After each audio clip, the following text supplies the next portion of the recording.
Liverpool are rubbish. They're terrible. They're finished. They're the worst football team that has ever existed, I read on the internet this morning. And obviously, I mean, they're not. They just beat Man United 7-0 the other week. They're probably still going to qualify for the Champions League. They're still one of the most dangerous teams in world football, but the internet did say it, so we're going to have to talk about it. Now, some of the points you may have observed in the fallout to them crashing out of the Champions League to Real Madrid last night includes they're just done, they're cooked, Klopp's a fraud, Mo Salah's absolutely clapped. Trent Alexander-Arnold has had that thing happen to him from Space Jam, you know, where the aliens make you touch the ball and it absorbs all your powers, and now he can't even tie his own shoelaces. And as a result, well, they were here last season, and now they are here. However you want to quote it, however you want to articulately phrase it, that's bad. Now, don't get me wrong, I personally still think they're quite a good team. It's just that they're trying to do lots of new things, and with lots of new things comes lots of new pain when you've been at the top of the table. But that's not a particularly interesting video, so let's look at why it's all going wrong.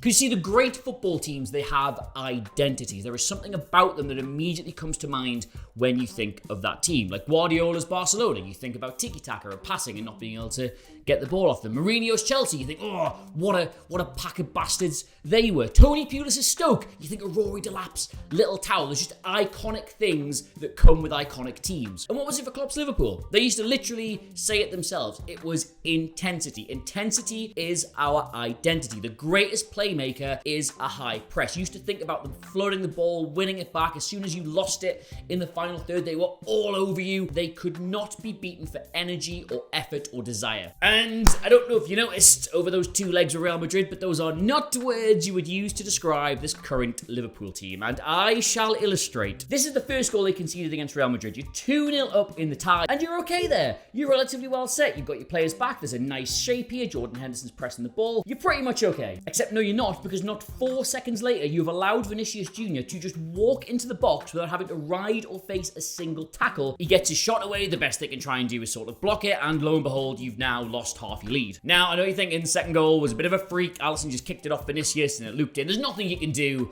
about that, is there? Yeah, there was. If I showed you this picture and said, put £1 million on which team you think will get to this ball first, you would never in a million years say Real Madrid. Except somehow, yes, they do. It does then kind of break for Liverpool and they get it back for a second, but in such a way that they've already swarmed the ball and they take it straight back off them. And from there, they put the ball through, the Vinicius chases down, and we get the whole little freak goal. Now, the thing about a 50-50 is, if you've got two players, that should be 100, and they still lose it. Maths. All right, well, anyway, 2-2 at half-time's not the worst result. Just defend this free kick, no big deal. Oh, look, Trent Alexander-Arnold, he's got the defender. Nothing to worry about here. Oh, sorry, no, my mistake. He stood completely still, allowed him a 10-yard run into the 6-yard box where he's headed it completely uncontested to make it 3-2. Oh, look, it's Karim Benzema, one of the most dangerous attackers in world football, receiving the ball on the edge of our box. Should any of us contest this or challenge him? Oh, absolutely not, guys. Let's give him 10 yards of space in every single direction. And finally, the cherry on top of the cake, which happens to be made of complete dung. This is the situation from which Real Madrid scored their 5th goal. It is a throw-in in just about their own final third. Fabinho takes a loose touch and it rolls to Luka Modric, but still, not to worry, they're still halfway in their own half and Luka Modric is 85 years old. Oh no, who could have predicted this? Disaster has struck. He has used both his raw pace and his raw power,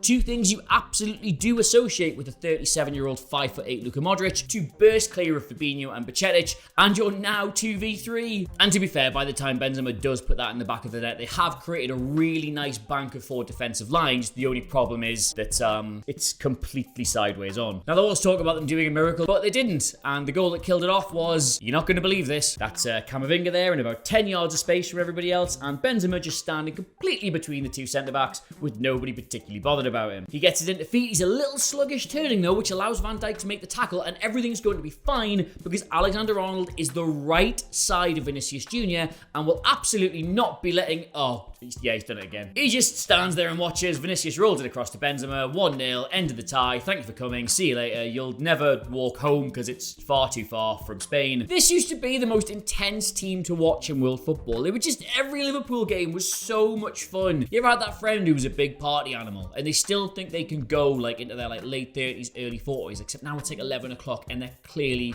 really tired and everybody just wants to go home. That's Liverpool. Now, if you remember, I did say there was two things going on at once here, and just losing your intensity and losing your identity isn't necessarily the end of the world. When you've got players who are this good and you can still score lots of goals, it's just that the problem is that while this is going on, they've also kind of been resoundingly figured out by other teams, and they keep getting caught between trying to change their system. What do I mean? I hear you ask. Well, I shall show you. So last night, Liverpool set up in this 4-3-3 system, which is very similar to the one they've used for a lot of years, except they've tweaked it slightly in terms of what they want certain players to do. The fullbacks don't get up quite as far as they used to. Gakpo doesn't do quite what Firmino did. The midfield operates a little differently, but the shape is largely the same. But at times this season, they've also tried to play this like double pivot 4-2-3-1 system. You kind of want Henderson and Thiago there. They've had Salah out on this side, Nunez up top, Jota just off him, and whoever they could get on the left-hand side. And that was kind of a bit more structurally sane. They gave away a few less goals, but the results still weren't great. Funny enough, they did actually play this as more of just like a straight 4-4-2 against Rangers in the Champions League, which was just incredibly disrespectful. It's the new VR. It's the new vinyl. Before the next World Cup cycle, everyone will play 4-4-2. Watch. Now, the reason they experimented with this was because at the start of the season, they'd only won 2 games out of their first 9. They conceded 3 against Brighton, 3 against Arsenal, 2 against Fulham. They'd scored 9 against Bournemouth, but Klopp was starting to realise that teams had absolutely figured out how you could get goals against this system, and they weren't any good at stopping that happen anymore. Just to illustrate what I mean, this is kind of how Liverpool used to attack when they were at their absolute best under Klopp. You've got the 4-3-3 shape. Let's say you've got the fullbacks pushed right the way up. You've got Firmino, who'd be the central player.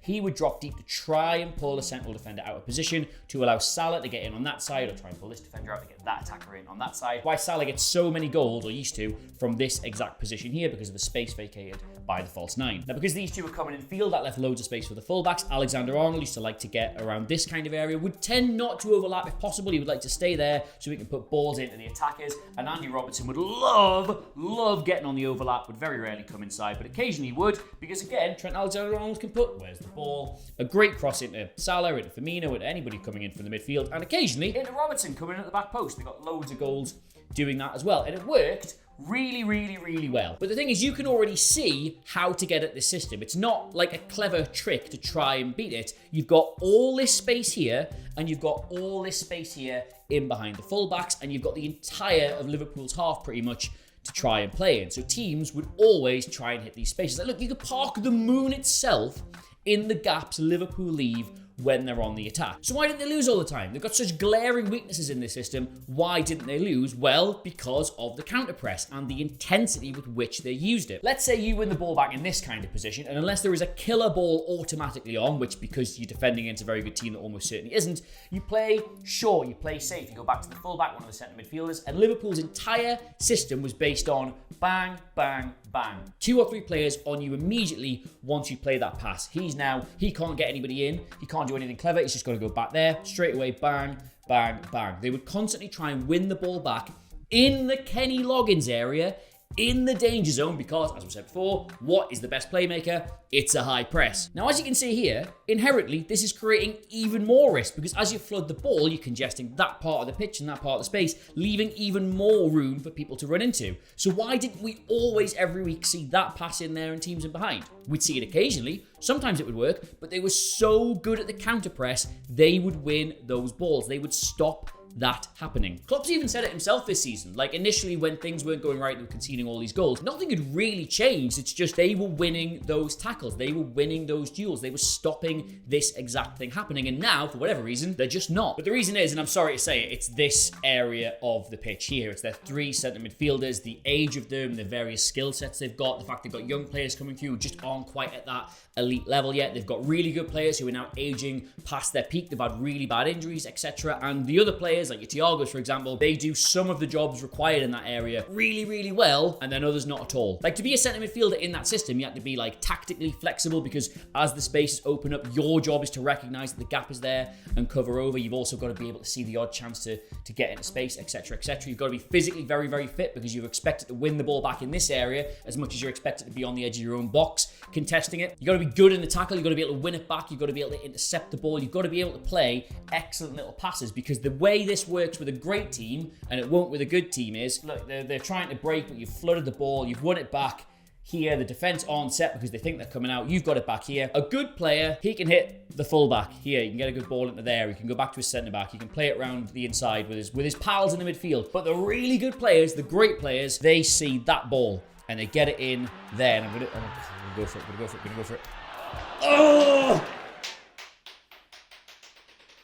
One day, like Fabinho at the height of his powers was excellent at this. Jorginho Wijnaldum was arguably the best player in the world at doing this. Jordan Henderson maybe lacked a little bit on the technical side, but more than made up for it with his athleticism and his positional sense and his on-the-pitch intelligence. Milner, great to come in as well. Naby Keita showed glimpses of it, but now they just can't get a consistent, solid three of players at that level. Harvey Elliott and Curtis Jones may well be those players eventually, but they're just not there yet. And Thiago, as I've said, one of the best passers in the world. His intelligence is amazing, but he's not going to steamroll it into a counter press. He's not going to get over and cover into those positions. That's not really his game. I've been racking my brains though, trying to work out who they could possibly buy to fix this in an instant, but it's just nothing's coming to mind. So this season when they were doing all this, teams do then get that ball away and all of a sudden they're in behind and the centre backs get horrendously split trying to cover for the other defenders and all of a sudden they're clean through, etc, etc. It was just creating a lot more chances, which is why they've messed around with the system. And it did sort of work after they changed the system. They won 6 out of their next 8. That was a good run, but they didn't really keep any clean sheets in the process. It was all like 2-1s and 3-1s. And then they didn't win for 4 games. They got beat 3-0 off Brighton, 3-0 off Wolves, so they went back to this 4-3-3. But as a mid-block, which just in case you don't know, this is a mid-block. The opponent can do whatever it wants with the ball in its own half. You will not bother them. You will not chase them down. But the second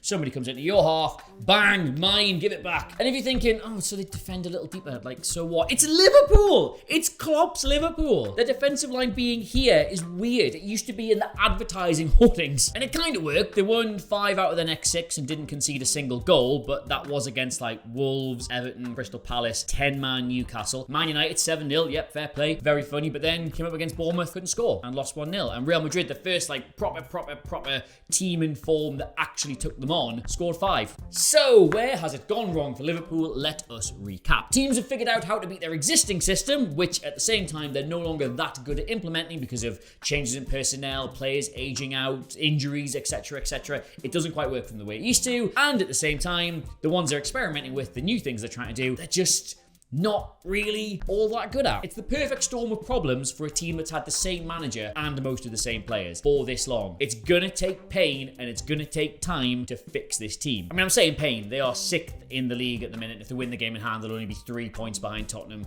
in 4. So it's not that bad. When you've had so much success for so long, it probably sucks if you're a Liverpool fan. Oh well, that's my opinion. I'm sure you've got one of your own, so get it in the comments below. Should Klopp leave? Do they need to go buy an elite midfielder? Whatever you want. It's all gravy. Get me on Twitter as well, at Adam Cleary, Clery. I would dearly love to hear from you. 442 on the entire content spectrum at 442. And until next time, which will be dead soon, because this is what I do for a living now, I'll see you soon.